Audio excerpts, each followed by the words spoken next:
To discuss how the public can protect themselves, we have lifestyle medicine specialist Dr. Dex Makalintal with us via Zoom. Good morning, Doc. Thank you for Hi, joining us.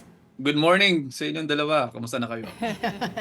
Well, of course, the cases of or the case of leptospirosis here in the Philippines is very alarming. But Mhm, among wild illnesses, which ones are you most concerned about right now and mhm. why? Well, pare-pareho naman, 'no? So, Mm-mm. as a family medicine doctor or as community doctor, kinakailangan alam natin yung lahat, 'no? So, we are also concerned of number one, yung ating leptospirosis nga, but we're also concerned of waterborne diseases, say for example, your gastroenteritis, your cholera, your typhoid, and also your dengue, 'no? So, kasi tandaan natin that, even though the, rain has already ended, 'no, but, the water recedes, the danger does not end with that, 'no. Kinakailangan malaman natin na may mga puddles pa rin po, na meron pa rin po tayong mga stagnant waters na ito yung maaaring maging breeding grounds ng ating mga lamok. Eh, dito pa naman sa Pilipinas, naninirahan pa rin tayo sa taob-taktak pa rin, 'no. Pero hindi pa rin meron pa rin tayong pagkukulang sa ating mga ano, sa ating mga preventive measures. So, maraming dahilan ng pagkakasakit ng mga tao sa ngayon lalo na at nagkakaroon ng mga flooding, 'no, pero hindi natin maaalis yung pangamba ng ating mga health authorities talaga kasi ito nga tumataas nga yung mga kaso. Mhm. Doc Dex, when it comes to leptospirosis, marami ka din kasing misconception dyan, ano? Yung iba Mm, sinasabi, oh, basta may sugat ka, wag ka pumunta sa baha, ano? Pero mm. help us understand, ano ba yung mga common misconceptions at ano yung tama about leptospirosis? Okay, common misconceptions ay kapag, lumusong ka sa baha, magkaka-leptospirosis ka na agad. Hindi naman agad-agad, 'no? Kung meron kayong mga sugat, 'no, kung meron kayong mga gasgas, 'no, however, hindi agad-agad kasi, 'no, yung lahat kasi ng mga hindi naman kasi lahat ng daga ay kontaminado ng leptospirosis. However, the problem is, hindi mo naman alam kung ano yung infected na hayop. Sa Pilipinas medyo mayaman tayo sa mga bakterya kasi medyo hindi tayo masyadong malinis, 'no, kaya nagkakaroon ng mga ganito. So, ang misconception dito is, okay, wala akong nararamdaman, hindi ko na kinakailangan magpa-prophylaxis. Kinakailangan niyo pong magpa-prophylaxis kasi nga ang problema natin ay medyo may karumihan po yung mga tubig, 'no, na nakukuha natin lalo na kapagka nagbabaka, 'no. And then meron tayong mga sintomas na lumalabas around mga 5 to 14 days pagkatapos lumusong sa baha, 'no. So, hindi porke lumusong ka sa baha ngayon tapos wala kang nararamdaman bukas, 'no, ay hindi kayo magpapa-prophylaxis. Kasi maaari yung sintomas mga 5 to 14 days pa bago, lumabas 'yan. So, ang kinakailangan bantayan niyo din po yung mga sintomas, halimbawa mataas na paglagnat, 'no, pagkakaroon kayo ng mga chills, magkakaroon ng mga pananakit ng ulo, 'no, pamumula ng mata ninyo, and then yung pananakit ng mga kalamnan or mga joints natin lalo sa mga binti natin. Kasi, hindi agad-agad lumalabas yung mga sintomas na 'to. Mhm. Well, I understand that leptospirosis, Doc Dex, can be Mm. fatal, but it can be prevented. So I was Yes. wondering what happened, 'di ba? Kasi right Oo. now we have increased number of death, no, due to leptospirosis. Mm, What happened there? And of course, maybe you can tell us also what are the warning signs? Kasi medyo mm, madaya eh. Yung first few days ng kapag may leptospirosis ka, flu-like symptoms eh. So hindi mo alam mhm. kung trangkaso lang ba to o may leptospirosis na ako. Well, yun nga sabi nga natin, hindi porke, walang walang ibang nararamdaman, kunyari lagnat lang yung nararamdaman ninyo ay pagsasawalang-bahala ninyo. Kasi marami po talagang, causes ang pagkakaroon ng lagnat, 'no. So, we have to find that, yung tinatawag natin na source, 'no. So, kapagka po may lagnat ang isang pasyente na nadadala sa emergency room o dinadala po sa mga klinika namin, hinahanapan po natin ng source yung fever. Kasi hindi porke, okey para lang siyang lagnat laki o yung mga trangkaso lamang natin, eh, sasawalang-bahala ninyo kasi sanay tayo na nagkakaroon tayo ng lagnat. So, yung pagkakaroon po ng kasamahan na pumumula ng mata, 'no, pagkakaroon po ng pananakit ng kalamnan, 'no, at saka yun nga po nga yung minsan, 'no, mas lalo na yung kapagka naninilaw na, no. So, pinakamainam dalhin po agad 'yan sa pinakamalapit na ospital o pinakamalapit na medical facility para ma-evaluate natin at, kung meron kasi po talaga na history ng wading in flood water, no? So kinakailangan po talaga mabigyan tayo ng kagamutan dito. And then ito nga, no? So sabi nga natin, kung hindi kasi maaagapan ng leptospirosis, maaaring lumala at magkaroon tayo na tinatawag na whale disease o yung tinatawag natin na paghina rin po ng atay at pagkasira po ng bato. Ito yung medyo hindi agad na pag hindi agad na agapan, ito yung medyo nakamamatay kapag hindi agad nagagamot. So kaya kinakailangan kapag may kaunting nararamdaman lalo at merong glaring history ang pasyente na nag-wade in floodwater, dalhin po agad sa pinakamalapit na medical facility. So Doc Dex, para dun sa mga walang choice, walang choice kundi lumusong sa baha kasi hindi gumagana yung mga flood control project natin, ano po ba dapat gawin nila? Where should they go to get this prophylaxis, yung doxycycline, di ba? Kasi baka yung concern ng iba, mahal yan, gagastos pa ako. So is this medicine free? Where can they get it? Sa mga health centers, no, kadalasan meron naman po ito. Hanggat sa makakaya naman nating gobyerno, binibigay naman ito. Pero ang hiling ko lamang din sa gobyerno natin ay sana wag mawalan ng stocks ng doxycycline, lalo sa mga lugar na bahain talaga at kinakailangan ng tulong ng ating mga kababayan. So, isa pang misconception kasi is yun nga, sabi nila na safe ako kasi lumusong siya na wala namang sugat sa paa. Hindi ganoon. Kasi hindi lang po kasi sa mga malalaking sugat pumapasok yung leptospirosis na bacteria, no? So kasi pwede siyang pumasok sa mga scratches lang, no, na hindi napapansin, o kaya naman pwede kunyari kasi di ba nakikita natin yung mga kababayan natin yan, lumulusong sila na parang nagda-diet, no? Sumisisid. So sumisisid sila, no? So yung mata po natin, yung ilong natin, yung bibig natin, no, pwede rin kasi na kapag napasukan yan ng kontaminadong tubig, pwede din pumasok, no? Kahit gaano kakinis ang binti mo, no, kung lumusong ka sa baha, at risk ka pa rin, kapatid. Walang pinipili. Walang pinipili. Pero Doc, I was wondering, talking about doxycycline, does doxycycline interfere with other medicines? Kasi let's say, for example, yung people with comorbidity, sila yung na-expose sa baha at kailangan mag-take nitong doxycycline. Does it interfere with other meds? Nawawala ka dito. Yung Doxycycline. yung doxycycline ba, does it interfere with other medicines? Like for example, yung mga tao na may comorbidities, ay sila po ay na-expose sa baha at kailangan nila mag-take nga nitong doxycycline na ito. Does it interfere with their medicines? Kuwari may Okay. high blood, they're taking hypertension Sige. medicines. Okay, sige. Kunyari, may mga kadalasan kasi kapag may mga high blood tayo, no, minsan naka-blood thinners din, no. So, yung doxycycline, no, yung problema naman dito kasi is maaaring magpataas din to ng risk ng pagdurugo kung halimbawa naka-warfarin po kayo, no. So, kumbaga yung pinapalab na pwede. Pero kasi, no, kaya ang ginagawa diyan ay ina-adjust naman yung dose ng inyong mga doktor. No, halimbawa din yung mga antacids natin, no, yung mga minerals na yung mga calcium, iron, magnesium and zinc, no, nagbabind siya dun sa doxycycline kaya hindi na-absorb maayos ng katawan. Nawawala yung bisa ng antibiotic dito. So, ang ginagawa is sinespace out natin. So, hindi sinasabay yung doxycycline sa gata, sa kape, sa vitamins, o kahit na mga gamot na sa pangangasim ng sikmura, no? So, usually, makalipas yung 2 oras, no, bago o pagkatapos uminom ng antibiotic yung binibigay. And then, say for example, mga naka-OCPs o yung mga naka-birth control pills natin, maaaring magpababa ng bahagya ng bisa, no, ng birth control pills na pwede magdulot ng unplanned pregnancy. So, sa mga kababayan gumagamit ng pills natin, gumamit muna po ng backup protection, no, habang kayo po ay umiinom ng doxycycline. No, so may ilang ganon pero hindi naman agad-agad. So kaya actually kasi ganito yan. So for example, yung sa mga naka-blood thinners, no. So isa-space out natin and then ina-adjust natin yung dose. So kasi tandaan natin that the benefits of using this one outweighs the risks. Say for example, Yes. no, yung sasabihin natin, ay, may sakit ako sa puso or meron akong maintenance, hindi ako iinom niyan.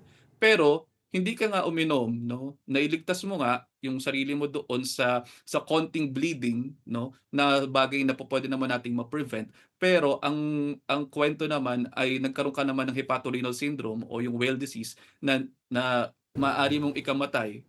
Mas maganda na nag-take ka nito at inayos lamang natin yung dose. That's why we don't allow self-medications, no? So hindi po kami basta-basta po pwedeng magsabi na o hindi kayo po pwedeng magsabi na ay kailangan ko niyan, bigyan mo ako niyan, bigyan mo na ako ng marami niyan kasi lagi akong lumulusong sa baha. So, hindi gano'n, 'no, kasi, kinakailangan maabisuhan po kayo ng inyong mga doktor kung ano po ba ang dapat na pag-inom ng inyong mga doxycycline.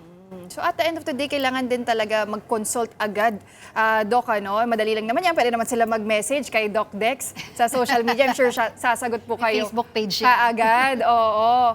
Ay, Doc Dex, can you hear us okay? Medyo nawawala po ba yung connection? Ayan. Yes, nawawala kayo. Okay, Yan, sige, we'll try this again, ano. Pero Doc, gusto ko rin po tanungin yung sa dengue kasi uso rin po yan ngayong panahon ng tag-ulan. So meron ding mga misconception pagdating sa dengue, kala nila yung breeding ground niyan sa mga maduduming tubig lang. Pero tama po ba na kahit sa mga malilinis na surroundings, pwede rin po yan gawing bahay ng mga lamok na contaminated na may dengue? Sorry, nawawala talaga tayo. Hello? Let's Doc, try that again. oh, sige, Can you dengue, hear us now? pag-usapan naman po natin yung misconceptions dyan. Totoo po ba na sa maduduming tubig lamang nagiging breeding ground, na magiging breeding ground sila ng mga lamok na may dengue? Okay, katunayan 'no, pupuwede rin talaga na, maging breeding ground 'no, yung malinis na tubig. So madalas isipin kasi ng mga tao na yung mga maruruming kanal lang, yung may mga burak lang diyan nangingitlog yung mga lamok na mayroong dengue. Ang totoo 'no, yung mga ordinary na lamok naroroon din po 'no, yung mga Aedes aegypti natin tinuturing na, kahit saan 'no, pupuwede talaga silang mangitlog. So nangingitlog ang, dengue mosquito sa mga lugar kung saan naiipon ang malilinis na tubig, ulan, pagkatapos ng bagyo o ng baha, 'no. So, tandaan natin na yung lamok na mayroong dalang dengue, 'no, hindi sila basta lamang sa maruruming kanal o sa burak lamang nangingitlog, 'no. Pupuwede rin silang mangitlog sa mga malilinaw at naiiwang tubig sa paligid ng bahay. So, sa labas, 'no, yung mga gulong, yung mga lumang gulong, yung mga tires natin, yes, diyan po papasok yung pagkakaroon din ng mga breeding grounds natin, 'no. So, ang mabisa na solusyon ay ang alisin ang pinamumugaran ng mga lamok na 'to o yung mga itlog o yung mga kitikiti, 'no. So, kaya pagkatapos ng pag-ulan o pagbaha 'no, umikot kayo sa loob at sa labas ng bahay ninyo, itapon po ninyo yung mga naipong tubig, tama naman yung itaob yung balde 'no, kuskusin yung mga gilid ng mga flower vases niyo kasi po puwedeng kumapit yung itlog at ng labok sa gilid nito. So pero tandaan natin ano na lagi sinasabi na taob-taktak lang tayo. Pero marami pang mga measures ang pinupush ng WHO pagdating dito. Hindi lang basta destroy the breeding grounds. Yes, vector control is one, but we need actually a multi-pronged approach when it comes to dengue. Doc, balik lang ako ng konti sa leptospirosis. Mamaya balikan Okay, din kita sige, sa balik tayo. dengue. Pero itanong ko Sige. lang to kasi naalala ko nga, lagi natin pinag-uusapan yung sa leptospirosis kapag na-expose ka sa baha. What about the people who are, exposed to baha talaga all year long, 'di ba? Kumbaga, like for example, the communities that are inundated with floodwaters in Hagonoy, Bulacan, in Kalumpit, Bulacan. Kahit summer dyan, baha dyan eh. I mean, may mga level of floodwater yan na talagang sinusuong nila. Wala silang choice. So, anong po pwede nilang gawin? So, every day, how often times can they take doxycycline? Ano yung doon? Ano yung proseso para sa kanila? Ano yung So, SOP? Okay, so diyan papasok yung SOP. Wala tayong SOP wala tayong SOP. Yun na nga eh, di ba? Oh. Yun, Kawawa wala naman. kawawa naman tayo mga wala tayong SOP, no. So anyway, yung high risk prophylaxis protocol natin. No? So, ayon po sa clinical guidelines, kung continuous o tuloy-tuloy ang exposure sa pagbaha, no, ang recommendation ay ang pag-inom pa rin po ng doxycycline isang beses kahit once a week hanggang sa matapos yung panahon ng kanila exposure. No, pero yung Hindi nga limitasyon natatapos dito, yung panahon, hindi nga Doc. natatapos eh. Yun nga eh. So hindi maaaring inumin naman yung doxycycline ng buong taon bilang maintenance, no? Right. Kasi pwedeng magdulot din to ng antibiotic resistance kung saan hindi natatalab yung gamot kapag nagkakasakit na talaga yung pasyente. Pwede ring makasira ito sa normal flora ng ating bacteria at maging sanhi din ng hyperacidity. So ano yung solusyon? So dahil hindi sustainable yung uminom ng gamot ng habang buhay, ang primary health goal po para sa mga taong ito ay ang maputol ang source of infection sana. So, ang action plan natin diyan is personal protective equipment, no? Para sa mga hindi maiwasan lumusong, yung long rubber boots po pwedeng makatulong ito hanggang sa hita sana, no? Para na sa ganun mabisa yung protection natin. Kung walang bota at kinakailangan pong lumusong, balutin po ng maayos ng waterproof plastic yung mga paa at mga binti, bagamat hindi ito 100% foolproof. No, so and then pest and waste control, no. So yung ang ugat po ng problema talaga dito ay yung mga daga at ang basura. Ang paglilinis po ng kapaligiran upang mawalan Yun. ang tirahan ng mga pagkain ng mga daga, no? Ito po yung long-term solution. So, tandaan natin kung alam nating laging baha sa ating lugar, ang pinakamagandang investment ay hindi gamot, no? Bota po pwede na at sa level ng community po, no, as a family and community medicine doctor, hangga't may tambak ng basura, maaring may daga. At hangga't may daga, naririyan po ang banta ng leptospirosis. So, ang kinakailangan natin gawin dito talaga is a whole of government approach din talaga eh. So, babalik at babalik pa rin tayo dun sa flood control na may mga puti pa sila, may mga SOP.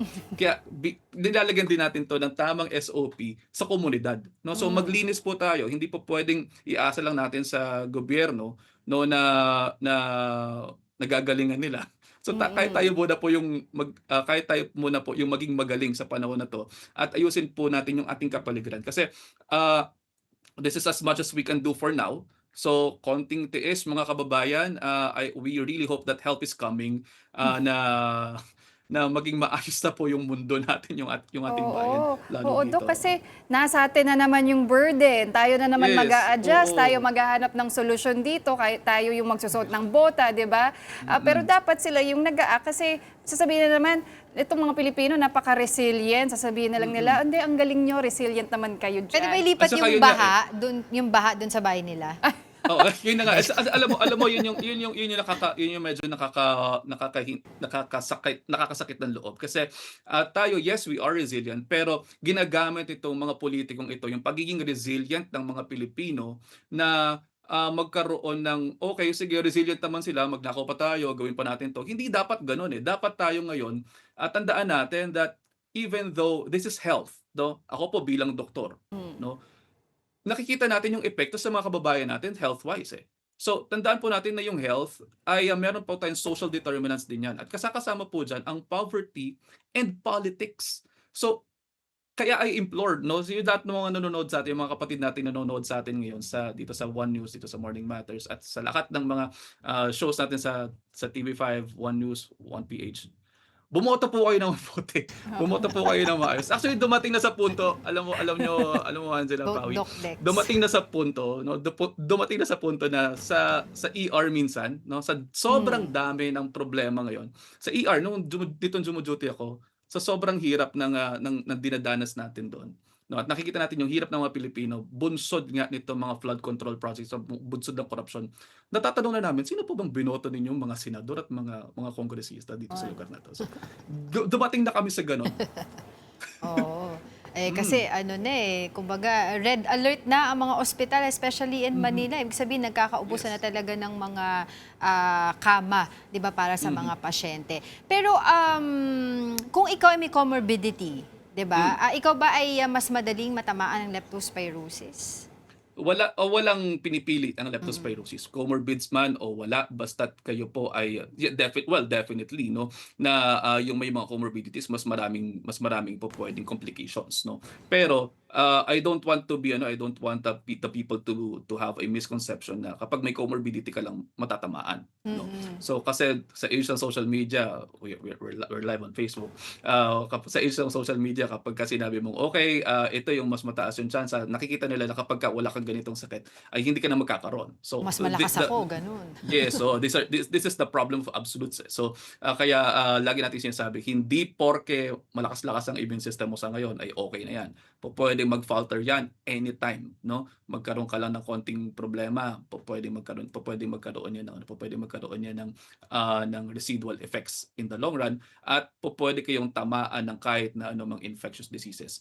Dahil walang pinipili ang ganito. Basta't may sugat, no? Basta't konting scratch, and even yun nga, sa mata, sa ilong, sa bibig, pwede. Pero Doc Dex, aside from wild illnesses ngayong panahon ng tagulan, bilang kayo po ay isang lifestyle medicine specialist, gusto ko na rin po kayo tanungin, ano ba yung number one illness o disease na dapat maalarma tayong mga Pilipino dahil tumataas na yung cases niyan? Well, nandiyan pa rin no ang cause ng masaming pagkamatay ng mga tao, heart diseases. No, so naririyan pa rin ang heart disease, no, kahit po tumataas ang mga infectious diseases natin. Naririyan pa rin pong mga chronic diseases natin, yung inyong mga sakit sa puso, diabetes, and even Kidney. obesity, kidney diseases, yung mga ganyan. No, so lahat ng mga chronic degenerative lifestyle diseases tumataas pa rin po. Naririyan pa rin po. Hindi porke umuulan ang bibigyan lang natin ng highlight ay ang wild diseases, no? Pero naririyan pa rin po ang mga chronic lifestyle related diseases na maaaring maging comorbidity ninyo sa pagkakaroon nitong mga sakit na to. At kapag nagkaroon kayo ng mga sakit nito, problema din. So, yun, kidney diseases, no? Tandaan natin yung leptospirosis pwedeng maging hepatorenal syndrome yan o yung whale disease. So, kapag may tama din po yung bato ninyo at nagkaroon ka ng leptospirosis, mas malala, no? Yung po pwedeng tamaan. Yung po pwedeng itama din po sa inyo.